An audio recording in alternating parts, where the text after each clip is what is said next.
Welcome back everyone, and we're going to look at product photography and specifically shiny things like door handles, which could be quite a common thing you need to photograph for people, that sort of stuff. It's really reflective and shiny. But we're going to be using something which, yeah, is supposed to make that job a lot easier. Now, as one of the professionals in the field, Karl, you might have heard of him, might not, he's very, very good. I've got to give him his dues, but he's created something for people to do this themselves. It's sort of aimed at photographers and sort of aimed at people who don't want to employ a photographer but still need the job done. And I can't knock him for it because there's a whole audience out there. It's not his audience, it's not my audience either.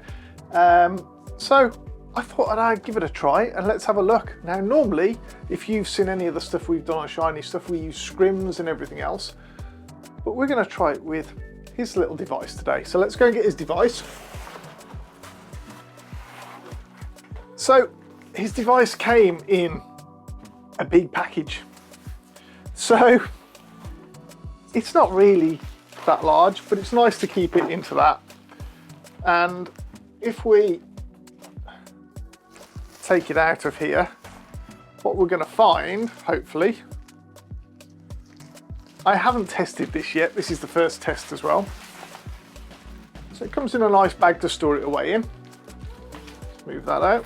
So that's the device. Now I went for the large one because I don't tend to do little products, and if I do, I've got stuff for it already. So let's pop this round.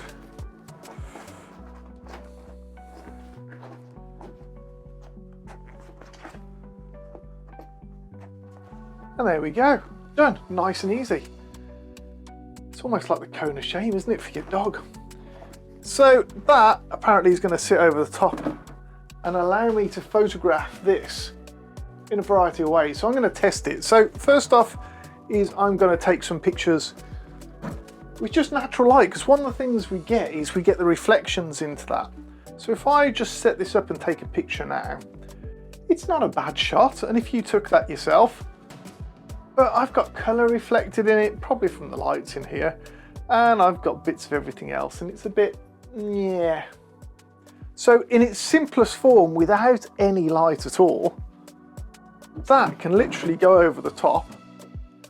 And I'm just going to reposition the handle because I want it a certain way on the picture, and I want to be able to get that shot.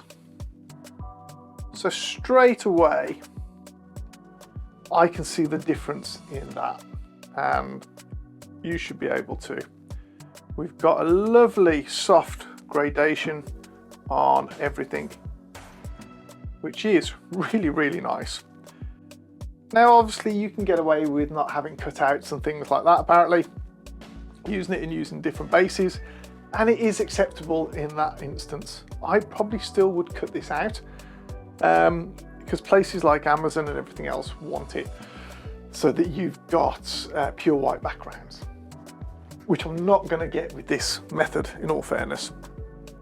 But first off, that product looks really, really good. So now we're going to light it. I'm just going to go ahead and play and do some different bits. I'm going to try it with flash as well and see what we get out of that and see how that sits. So yeah, watch along. Okay, so I finished the first set of samples, and as you can see, we're just using little lights. I've done a review on those lights before. We'll put it up the corner there somewhere. So we're just doing those at the moment into there. I've positioned the product in such a way that the hole in the top isn't really noticeable. What we'll do is we'll take one of these lights and we'll stick it up to there, and that's going to give us a really nice cast under this handle here. So we've got this here, and we've got this beautifully curved handle that we've been given here, and it's gorgeous. I want to get that light going across that into there as well.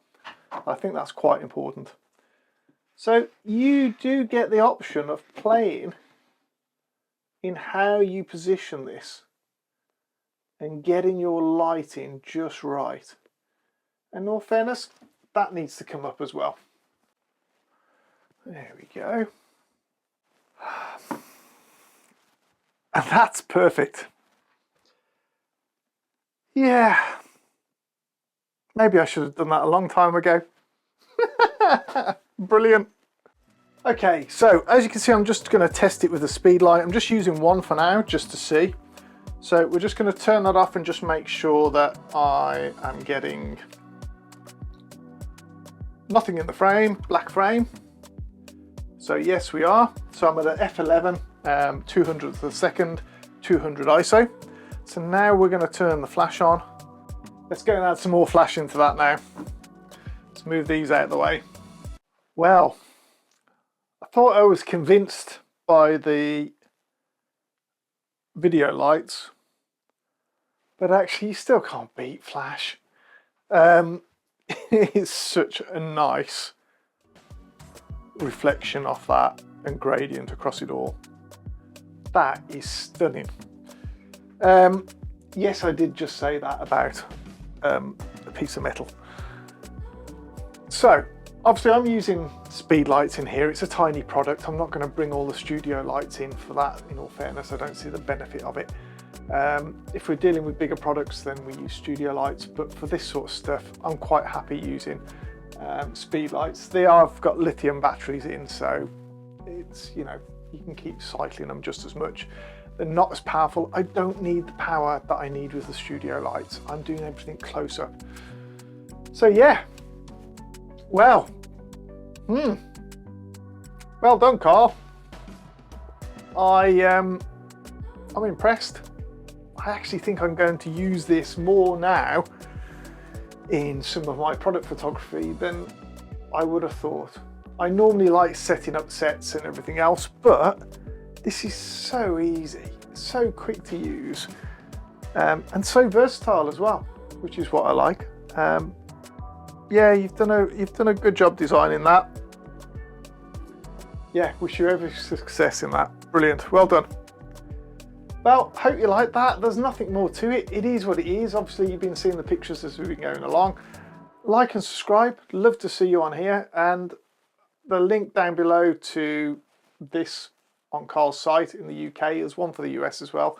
Not affiliate links, they're just links to it. Yeah, there you go. Have a good one.